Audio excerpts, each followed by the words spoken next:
பிஸ்மில்லாஹிர் ரஹ்மானிர் ரஹீம். அல்ஹம்துலில்லா வல் ஆக்கிபத்துல் முத்தகீன். என் அன்புமிக்க அல்லாவின் நல்லடியார்களே, உங்கள் அனைவருக்கும் அல்லாஹ்வுடைய சாந்தியும் சமாதானமும் உண்டாவதாக என்று கூறிக்கொண்டு இன்று நாம் பார்க்க இருப்பது பாதுகாப்பு கோட்டை. பாதுகாப்பு கோட்டை என்றால் என்ன என்றால், இந்த பெருமானார் ஸல்லல்லாஹு அலைஹி வஸல்லம் அவர்கள் நமக்கு கற்றுத்தந்த இந்த பாதுகாப்பு கோட்டை, அதிலே அல்ஹம்து சூரா, குல் ஹுவல்லாஹு அஹது, குல் அவுஜு பிரபில் ஃபலக், குல் அவுஜு பிரபின் நாஸ் அடங்கி இருக்கும். இதை ஓதுவதால் நமக்கு என்னவாகும் என்றால், நப்ஸ், ஷைத்தான், ஜின்கள், சூனியம், பொறாமைக்காரர்கள், விரோதிகள், தீய பார்வை ஆகிய அனைத்து கெடுதிகளை விட்டும் பாதுகாக்க போதுமானது. மேலும் இதை ஓதுவது மற்ற அவுராதுகள் ஓதுவதை காட்டிலும் போதுமானதாகிவிடும். எனவே இந்த பெருமானார் ஸல்லல்லாஹு அலைஹி வஸல்லம் அவர்கள் கற்றுத்தந்த இந்த பாதுகாப்பு கோட்டை நாம் தினமும் காலை மாலை வேளைகள் ஓதி வர வேண்டும். காலை எழுந்தவுடன் நீங்கள் ஃபஜ்ர் தொழுதவுடன் ஓதலாம்.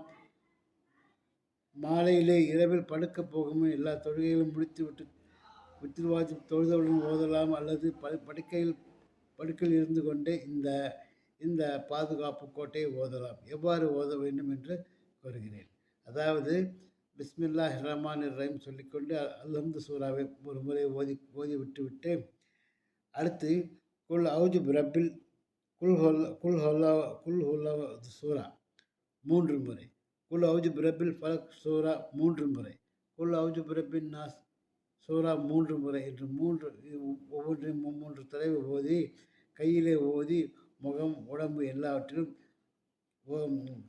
ஓதி விட்டு கொள்ள வேண்டும். அவ்வாறு நாம் உடம்பிலே ஓதி, அவ்வாறு நம் கைகளில் ஓதி தேய்த்து கொள்ளும் பொழுது நமக்கு இந்த கீழ்ப்பட்ட நம்ம முன்பே குறிப்பிட்ட நப்சு, ஷைத்தான், ஜின்கள், சூனியம், பொறாமைக்காரர்கள், விரோதிகள், தீய பார்வை ஆகிய அனைத்து கெடுதலை விட்டும் பாதுகாப்பு பெறலாம். அக்கம் பக்கத்தில் உள்ள அநியாயக்காரர்கள் தீங்கை விட்டும் அவர்களுடைய பொறாமைகளை விட்டும் நமக்கு நன்றாக என்ன தெரியும், பலன் கிடைக்கும். எனவே இதை தவறாமல் பெருமானார் ஸல்லல்லாஹு அலைஹி வஸல்லம் அவர்கள் கூறிய இந்த பாதுகாப்பு கோட்டை தவறாமல் நீங்கள் மட்டுமல்ல, உங்கள் குடும்பத்தைச் சேர்ந்த ஒவ்வொருவரும் ஓதும் பழக்கத்தை ஏற்படுத்தி கொண்டால் இது நமக்கு நிச்சயமாக பாதுகாப்பு அளிக்கும்.